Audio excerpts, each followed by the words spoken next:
Oke guys, sebelum kita mulai ada baiknya dibantu like video ini, dan bagi yang baru bergabung silahkan tekan dulu tombol subscribe dan aktifkan loncengnya.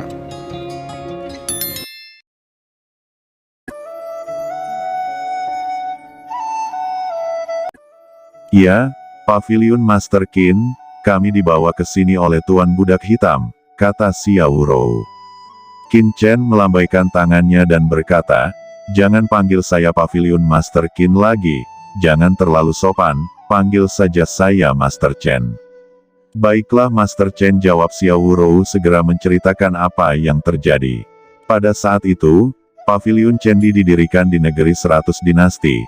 Itu menarik perhatian semua kekuatan besar di sana, dan murid-murid berbakat yang tak terhitung jumlahnya bergabung ke dalamnya. Xiao Rou, sebagai putri dinasti Daxia yang memiliki persahabatan dengan Qin Chen, juga bergabung dengan Paviliun Chendi. Xiao Rou yang telah memasuki alam rahasia iblis surgawi, secara alami adalah yang terbaik di antara banyak jenius yang bergabung. Kemudian, Budak Hitam mengikuti instruksi Qin Chen untuk segera ke surga utara. Setelah Paviliun Chendi dikembangkan di kota Pil Surga Utara, Xiao Rou juga dibawa oleh Budak Hitam ke surga utara. Kemudian Budak Hitam mengikuti perintah Qin Chen selanjutnya untuk segera pergi ke Wuyu. Patu Adabe sebagai penghubung Paviliun Surga Utara dengan Wuyu Dange dan Wan Baolou, secara alami membutuhkan beberapa pembantu, dan Xiao Rou adalah salah satu yang terpilih. Xiao Rou dan yang lainnya menggunakan sumber daya dari Paviliun Pil dan Menara Wanbao untuk memajukan kultivasi mereka, dan mereka semua menerobos ke ranah Kaisar Wu Huang. Namun, lebih dari setahun yang lalu, Budak Kulit Hitam dan Patu Adabe tiba-tiba merasakan krisis, dan menemukan bahwa orang-orang Balai Penegakan Hukum telah menyelidiki Paviliun Chendi secara diam-diam. Budak Hitam dengan cepat membuat rencana, bersiap untuk merahasiakan Paviliun Chendi di cabang Wuyu. Akan tetapi metode aula penegakan hukum terlalu hebat, sehingga semua orang akhirnya melarikan diri dan bersembunyi, tersebar di mana-mana. Dalam rencana awalnya, kami akan bertemu di kota Tianlei ini, kemudian saya dan kakak laki-laki saya Xiao Wuxiang, dan beberapa murid lainnya bergegas ke kota Tianlei ini. Tapi siapa yang tahu bahwa ketika di perjalanan, kami dirampok oleh bandit, ditangkap, dan kemudian dijual menjadi budak. Ucap Xiao Rou menjelaskan, "Ini salahku, semua ini adalah salahku." Ucap Qin Chen gemetar. Mendengar kata-kata Xiao Rou, hatinya terbakar amarah. Dia tidak menyangka Xiao Rou dan yang lainnya memiliki pengalaman yang begitu menyedihkan. Ini semua karena Paviliun Chendi-nya. Jika bukan karena dia datang ke kota Guntur hari ini, maka Xiao Rou masih tidak tahu apa yang akan dia alami. Jadi, Budak Hitam dan Patu Adabe juga ada di kota ini. Tanya Qin Chen tiba-tiba berdiri. Seharusnya mereka sudah ada di kota ini, tapi saya tidak yakin. Jawab Xiao Rou tersenyum pahit dan menggelengkan kepalanya. Hati Qin Chen bergetar. Dia tidak berharap Budak Hitam itu masih sangat mempercayainya. Qin Chen diam-diam bersumpah bahwa dia harus menemukan Budak Hitam.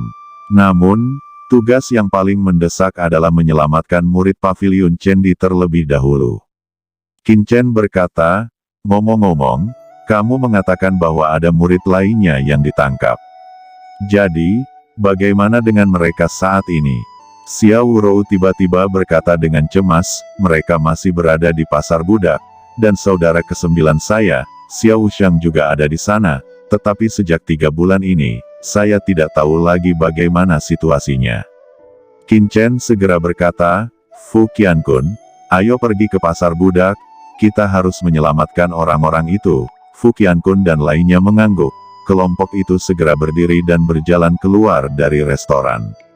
Di depan restoran, beberapa sosok muncul di depan Qin Chen. Salah satu dari mereka adalah Kaisar Wu di puncak tahap tengah.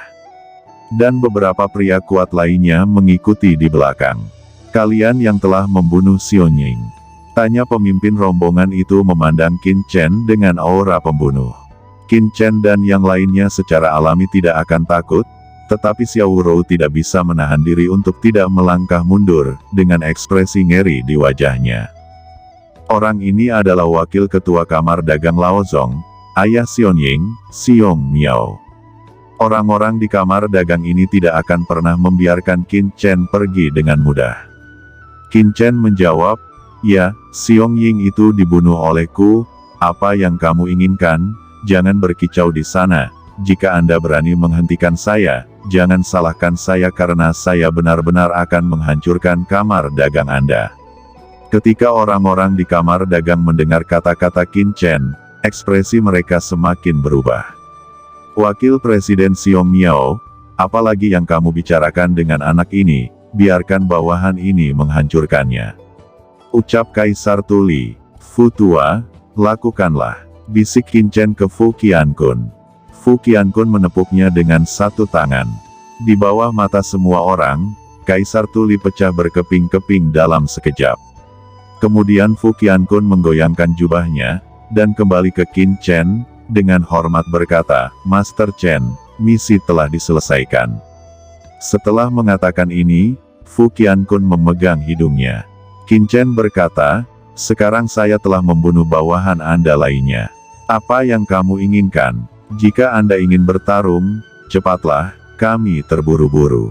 Xiong Miao memandang Qin Chen dengan marah, wajahnya memerah, dan jantungnya melonjak seperti gelombang yang menakutkan. Dia ingin melakukan tembakan keras, tetapi dikejutkan oleh tembakan Fu Qiankun sebelumnya. Dia tahu betul kekuatan Kaisar Tuli, dan dia dapat dibunuh dengan satu gerakan.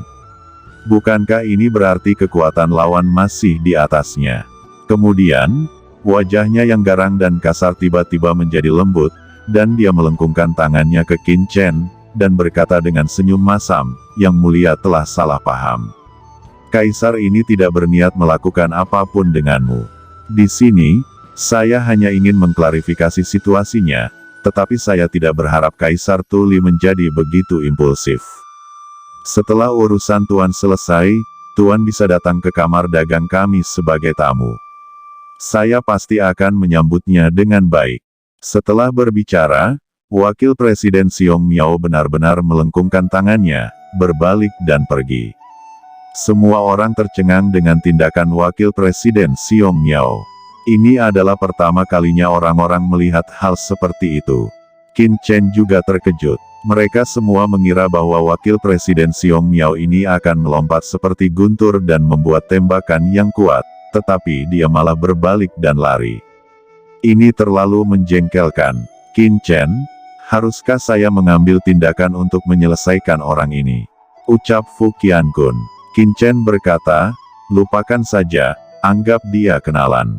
Yang paling mendesak adalah menyelamatkan para murid terlebih dahulu."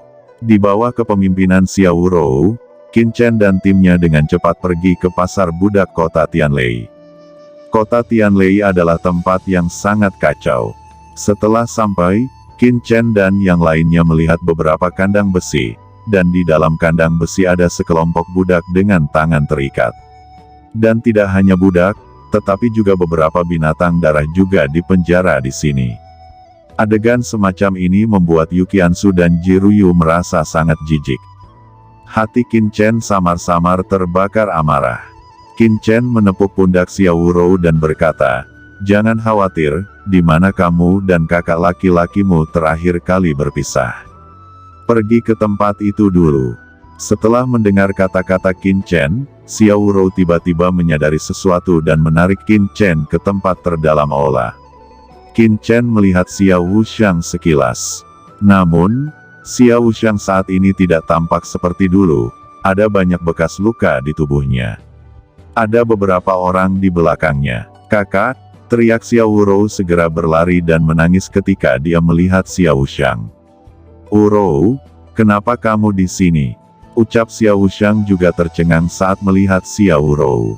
Dia menatap Xiao Rou dengan ekspresi khawatir di wajahnya. "Kakak ke-9, kami di sini untuk menyelamatkanmu.